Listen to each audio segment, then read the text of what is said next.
ஒரு பாறை மலையில் இருக்கிறதை உடைத்தால் அது பாறை தான்.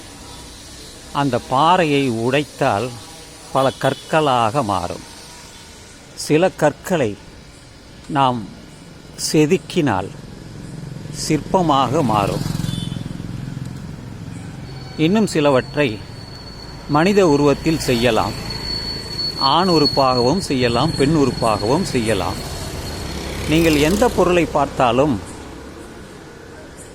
அது கண்ணுக்கு தெரிந்தாலும் தெரியாவிட்டாலும் அதை நாம் கல்லாக வடிக்க முடியும். அதைத்தான் சிற்பிகள் செய்கின்றார்கள். என்னைப் போல் ஒரு சிற்பத்தை செய்து தாருங்கள் என்றால் அந்த சிற்பி செய்து தருவார்.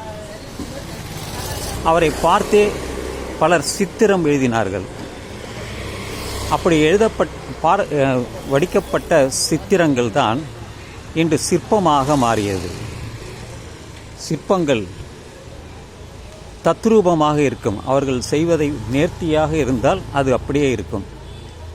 உலகத்தில் அப்படித்தான் பல மனித உருவங்களை சிலைகளாக வடித்து உள்ளனர். பல அறிஞர்கள் அவர்களையெல்லாம் திருவள்ளுவர் அவருக்கென்று பல சிலைகள் வைத்துள்ளார்கள். ஆனால் அவர் பார்த்ததில்லை, யாருமே பார்த்ததில்லை. பார்க்காத சிலரை அவர் கடவுள் என்கிறார்கள். பார்த்தால் அதை பார்த்தே நமக்கு ஒரு உருவத்தை நம்மால் சிலையாக வடிக்க முடியும்.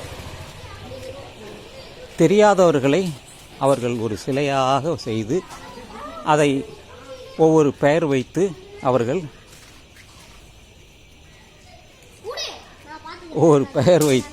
அவர்கள் வழிபட ஆரம்பித்து விட்டார்கள். காரணம், அவர்களுக்குள்ளே இருக்கக்கூடிய ஒரு அறியாமை தான். அந்த அறியாமையின் வெளிப்பாடு தான் இவை எல்லாமே. மெய்ப்பொருள் பார்த்தவர்களுக்கு இதெல்லாம் கல்லாகத்தான் தெரியும். அதில் ஏதோ உருவம் இருக்கிறது. அந்த பெயர் வைத்தவன் ஒரு மனிதன்தான். எவன் செதுக்கினானோ அவனும் மனிதன்தான். அதை எங்கே வைத்தாலும் அதற்கு பழைய பெயர் சொல்வார்கள். விமானம் என்பார்கள், கருவறை என்பார்கள், மண்டபம் என்பார்கள். பல பெயர் தான். எல்லா கோயிலிலும் அப்படி இருக்கும். நான் இந்து மதத்தை மட்டும் பேசுகிறேன். மற்ற மதங்களிலும் அப்படி இருக்கிறது. ஒவ்வொரு மதத்திற்கும் ஒவ்வொரு விதமான கட்டமைப்புகள் உண்டு. டிராவிடியன் ஆர்க்கிடெக்சர் என்று நமது கோயில்களை சொல்வார்கள். அதுபோல் ஒவ்வொரு நாட்டவருக்கும் ஒவ்வொரு விதமான அந்த சிற்பக்கலை உண்டு, கட்டிடக்கலை உண்டு. அது அந்த நாட்டை பொறுத்தளவு தான். இது எனக்கு தெரிந்த தகவல் தான். அதைத்தான் உங்களுக்கெல்லாம் நான் தெரிவிக்கிறேன்.